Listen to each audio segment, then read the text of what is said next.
بسم اللہ الرحمن الرحیم۔ کتاب العاریہ، مکتبہ رحمانیہ صفحہ نمبر 281 اور مکتبہ بشرا صفحہ نمبر 395۔ کتاب العاریہ بنائے میں لکھا ہے کہ عاریہ یجود فی یائہا التخفیف والتشدید افصح، اس کی یا میں تخفیف جائز ہے، عاریۃ اور عاریۃ یہ بھی جائز ہے، دونوں جائز ہیں لیکن شد زیادہ مناسب ہے، شد زیادہ فصیح ہے۔ کتاب العاریہ اس لیے آپ کے یہاں شد دی ہوئی ہے، ہمارے ہاں دی ہوئی ہے۔ اچھا آگے کتاب القالہ العاریۃ جائزۃ، عاریت جائز ہے۔ عاریت کو پتہ ہے نا، کوئی چیز کسی کو مستعار دینا۔ عاریت یہ ہوتا ہے کہ میں نے حذیفہ کو اپنا موٹر سائیکل استعمال کرنے کے لیے دے دیا بغیر عوض کے۔ دیکھو تین شکلیں بنتی ہیں موٹی موٹی۔ اگر میں اس کو موٹر سائیکل دے دوں اس طرح کہ میں حذیفہ کو موٹر سائیکل کی ذات کی ملکیت دے دوں، ساتھ ہی منافع کی ملکیت بھی چلی جائے گی، اس کو بیع کہتے ہیں۔ اگر میں حذیفہ کو موٹر سائیکل کی ذات کی ملکیت نہ دوں، اس کے منافع کی ملکیت دوں، لیکن منافع کی ملکیت بعوض دوں، پیسوں کے بدلے میں دوں کہ اس کا منفعت استعمال کر، موٹر سائیکل لے جا رینٹ پر اور اس کو چلا، اس کے بدلے میں اتنے پیسے دینا، تو منافع کی ملکیت دی ہے لیکن عوض کے ساتھ دی، اس کو اجارہ کہتے ہیں۔ اور اگر منافع کی ملکیت دیں بغیر عوض کے دیں کہ موٹر سائیکل لے جا چلا استعمال کر، لیکن اس کے پیسے نہ مجھے دینا، جیسے لوگ دوست سے لے جاتے ہیں، تو اس کو عاریہ کہتے ہیں۔ سمجھ گئے؟ عاریہ جائز ہے لأنہ نوع احسان، یہ بھی ایک قسم کا اگلے ایک ساتھ بھلا کرنا ہے، احسان ہے۔ اور اللہ کے نبی صلی اللہ علیہ وسلم نے صفوان بن امیہ سے زرہیں عاریتاً لی تھیں غزوہ حنین میں، تو عاریتاً لینا جائز ہو گیا۔ پہلے عقلی دلیل دیے پھر نقلی دلیل دیے۔ وہی اچھا اب عاریہ کی تعریف کیا ہے؟ تملیک المنافع بغیر عوض، اگلے کو منافع کا مالک بنا دینا عوض کے بغیر۔ ابھی سمجھا دیا آپ کو کہ اگلا منافع کا مالک ہو جاتا ہے عوض کے بغیر۔ امام کرخی فرماتے تھے نہیں، اس کی تعریف یہ جو آپ کرتے ہیں نا تملیک المنافع بغیر عوض، یہ تعریف ٹھیک نہیں ہے۔ اس کی تعریف یہ ہے ہی اباحۃ الانتفاع بملک الغیر، یہ تعریف ان کے یہاں۔ وہ کہتے ہیں ملک غیر سے نفع اٹھانے کو جائز قرار دینا۔ فرق تھوڑا سا یہاں پڑتا ہے، ہمارا جو جمہور کا ہے ہم کہتے ہیں ملک غیر سے کہ جو نفع ہے اس نفع کا مالک بنا دینا، وہ کہتے ہیں تملیک نہیں ہے، اباحت ہے۔ تملیک اور اباحت میں تو آپ جانتے ہیں فرق۔ تملیک یہ ہے کہ میں آپ کو کھانا دے دیتا ہوں، یہ کھانا ہے۔ تملیک یہ ہے کہ آپ لے جاؤ، جس کو کھلاؤ بیچو جو کرو۔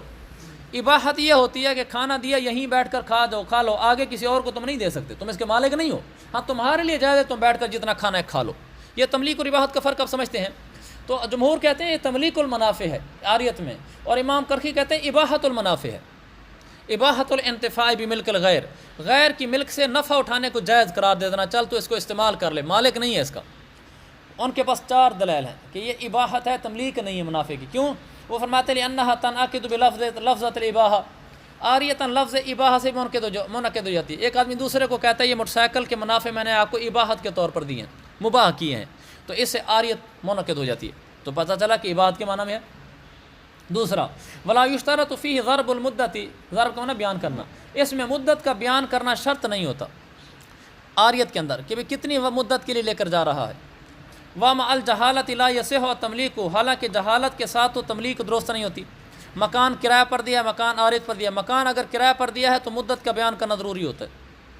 اجارے پر دیا اس میں تملیک منافع ہوتا ہے نا، اجارے میں تملیک منافع ہوتا ہے، تو وہاں مدت بیان کرنی پڑتی ہے۔ اگر مدت مجہول رکھی تو تملیک ہی درست نہیں ہوئی، اور یہاں پہ اگر مدت مجہول رکھ دو، اس کو کوئی چل یار میرا مکان استعمال کر لے، ویسے نا مدت نہ بیان کرو تو بھی ٹھیک ہے، تو پتہ چلا پھر یہ تملیک منافع نہ ہوا نا، تو آپ اس کو تملیک منافع کیوں کہتے ہیں؟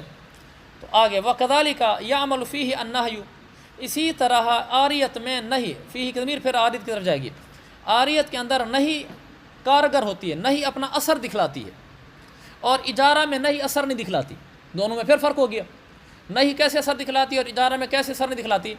دیکھو میں نے اس کو مکان عاریتاً دیا تو بھائی استعمال کر رہا ہے، میں نے نہیں کر دی، میں نے کبھی آج شام کے بعد سے آپ نے استعمال نہیں کرنا مکان، تو نہیں اثر کر جائے گی، وہ شام کے بعد استعمال نہیں کر سکتا، میں خود جا کے رہنا شروع کر دوں گا، میں نے عاریتاً دیا تھا، میں نے کون سا اس کو کرایہ پر دیا تھا۔ اور اگر میں نے کرایہ پر دیا ہو جہاں تملیک منافع ہوتا ہے، تو وہاں اگر میں اس کو مہینے کے لیے دے چکا ہوں اور میں کہتا ہوں آج شام کے بعد تو نے استعمال نہیں کرنا، تو نہیں بے اثر ہے، وہ کرے گا مہینے کا آخر تک استعمال کرے گا، جبکہ عاریت میں تو نہیں مؤثر ہو جاتی ہے، نہیں عامل بن جاتی ہے، تو فرق ہو گیا نا۔ تو جب فرق بن رہا ہے ہر جگہ پر، تو پھر پتہ چل گیا کہ یہ تملیک منافع نہیں ہے، کیونکہ اجارہ تملیک منافع ہے، یہ تملیک منافع پر نہ ہوا۔ دوسرا چوتھی بات ولا یملک الاجارۃ من غیرہ، یہ آگے کسی اور کو یہ چیز اجارے پر نہیں دے سکتا. جس چیز کو اس نے عاریتاً لیا ہوا ہے آگے اجارے پر نہیں دے سکتا.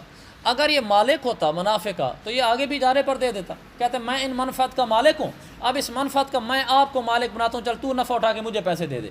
حالانکہ جس چیز کو عاریتاً لیا ہو اس کو آگے اجارے پر نہیں دے سکتے. اس سے پتہ چلا کہ خود جو اس کو منافع حاصل تھے وہ منافع کا مالک ہی نہیں تھا. اگر مالک ہوتا تو آگے کسی اور کو بھی مالک بنا سکتا ہوتا. تو یہ چوتھی دلیل ہوگی کہ تملیک منافع نہیں ہوتا. جب تملیک منافع نہیں ہوتا تو آپ کی یہ تعریف ہی ہے تملیک المنافع بھی درست نہیں ہے بلکہ اباحت المنافع ہوتا ہے. اچھا ونحن نقول، اب ہم شروع ہوئے ہیں. اب ہم نے کہا جی سماعت فرمائیے. نحن نقول انہ ینبی عن التملیک، ہم کہتے ہیں انہ ای ان لفظ العاریتی، یہ خود لفظ عاریہ تملیک کی خبر دیتا ہے، خود اس میں تملیک کا معنی ہے. وہ کیسے؟ ان العاریہ من العریہ، عاریہ کا لفظ عریہ سے مشتق ہے، اور وہی العطیۃ، اور عریہ عطیہ کے معنی میں آتا ہے. تو اور جو اعطاء ہوتا ہے کسی کو دے دینا تو یہ تو اگلے کو مالک بنانے کے لیے استعمال ہوتا ہے. وَلِهَذَا يَنْعَقِدُ بِلَفْظَةِ التَّمْلِيكِ، یہی وجہ ہے کہ جو عاریہ ہے وہ لفظ تملیک سے منعقد ہو جاتا ہے. ایک آدمی نے کہا ملکتک منافع هذه الدار، میں نے آپ کو اس دار کے منافع کا مالک بنا دیا. تو ایسی صورت میں اس سے یعنی عاریت منعقد ہو جاتا ہے. والمنافع قابلۃ للملک، اور جو منافع ہیں یہ بھی ملکیت میں آنے کے قابل ہوتے ہیں. یعنی جس طرح عین ملکیت میں آنے کے قابل ہوتی ہے، ملکیت میں آ جاتی ہیں عین، وہ کہتے اسی طرح جو منافع ہیں یہ بھی ملکیت کو قبول کرتے ہیں. یہ ترجمہ ہے والمنافع قابلۃ للملک کالآیان، آیان کی طرح منافع بھی ملکیت میں آنے کے قابل ہوتے ہیں. والتملیک نوعان، جب آیان کی طرح منافع بھی ملکیت میں آنے کے قابل ہوتے ہیں، منافع پر بھی ملکیت حاصل ہو جاتی ہے، تو تملیک کی دو قسمیں ہیں، تملیک بعوض، تملیک بغیر عوض. پھر آیان بھی دونوں قسموں کو قبول کرتے ہیں. یعنی عین اگر کسی کو دو بعوض بھی دی جا سکتی ہے، بغیر عوض بھی دی جا سکتی ہے.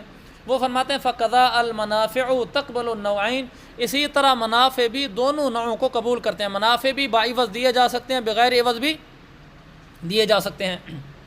والجامع بینہما، ان دونوں کے درمیان وجہ جامع کیا ہے؟ فرمایا دفع الحاجہ، حاجت کا پورا کرنا دونوں میں پایا جاتا ہے. ولفظۃ الاباحۃ، یہاں سے امام کرخی نے جو 4 دلائل دیے تھے نا، ان چاروں دلائلوں کا جواب دلائلوں کوئی لفظ نہیں ہوتا نا، چاروں دلیلوں کا یا چاروں دلائل کا، چاروں دلائل کا جواب دینا شروع کر رہے ہیں. ولفظۃ الاباحۃ، پہلے ان کی دلیل کیا تھی کہ لفظ اباحہ سے منعقد ہو جاتا ہے. تو لفظۃ الاباحۃ استعیرت للتملیک، وہ کہتے ہیں اباحت کا لفظ تملیک کے لیے بھی عاریتاً لیا جاتا ہے، تملیک کے لیے. جیسے کما فی الاجارۃ فانھا تناقض بلفظۃ الاباحۃ، جیسا کہ اجارہ کے اندر کہ یہ بھی لفظ اباحہ سے منعقد ہو جاتا ہے. واہ تملیک، حالانکہ اجارہ تو بالاتفاق تملیک ہوتا ہے. تب اجارہ جو بالاتفاق تملیک ہے وہ اباحت کے لفظ سے منعقد ہو جاتا ہے. تو اب یہ کیوں نہیں مانتے کہ اباحت کا لفظ عاریتاً لیا جاتا ہے تملیک کے لیے بھی؟ اباحت کا لفظ بول کر تملیک مراد لی جاتی ہے.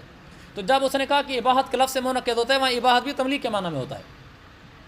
ان کی دوسری دلیل تھی کہ وہاں جہالت، عاریت کے اندر اگر مدت کی جہالت ہو تو بھی عاریت ٹھیک ہو جاتی ہے، اور اگر اجارہ میں مدت کی جہالت ہو تو ٹھیک نہیں ہوتی.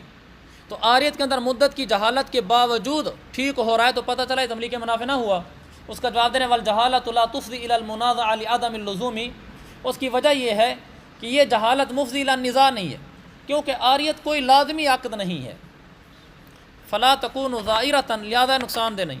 تو یہ جو عبارت ہے والجہالۃ لا تفضی الی المنازعہ لعدم اللزوم فلا تکون ظاہرۃ، آپ نے وہ جہالت کی بات کی تھی پیچھے جو امام کرخی نے فرمایا تھا ولا یشترط فیہ ضرب المدہ، کہ یہاں مدت کو بیان کرنا شرط نہیں ہوتی، مدت مجہول بھی ہو تو بھی عاریت ٹھیک ہو جاتی ہے. اس کا نے کہا کہ یہاں جو جہالت ہے یہ مفضی الی النزاع نہیں ہے، لعدم اللزوم، عدم لزوم کی وجہ سے. یعنی عاریت کوئی لازمی عقد نہیں ہے، مؤیر جب چاہے فسخ کر سکتا ہے، جب بھی چاہے فسخ کر سکتا ہے، لہذا مدت کا مجہول ہونا کچھ مضر نہیں ہے. اس نے عاریت نے ایک چیز دی، شام کو کہنا چاہتا ہے جی بس ختم ہماری عاریت، تو عقد لازم تو تھا نہیں کہ اگر آدمی کہے جی ابھی تو عقد باقی اب کیوں کر رہے ہیں. چونکہ یہاں جہالت مفضی الی النزاع نہیں ہے اس لیے شرط نہیں لگائی جاتی. فلا تکون ظاہرۃ، اس لیے یہ جہالت مضر نہیں ہے. آگے وَلِأَنَّ الْمِلْكَ إِنَّمَا يَثْبُتُ بِالْقَبْضِ وَهُوَ الْانْتِفَاعُ عِنْدَ ذَلِكَ لَا جَهَالَةَ. دوسری بات یہ بھی کہنا چاہتے ہیں کہ آپ اس پہلو سے دیکھیں تو اس میں جہالت ہے ہی نہیں. وہ کیسے؟ وَلِأَنَّ الْمِلْكَ إِنَّمَا يَثْبُتُ بِالْقَبْضِ،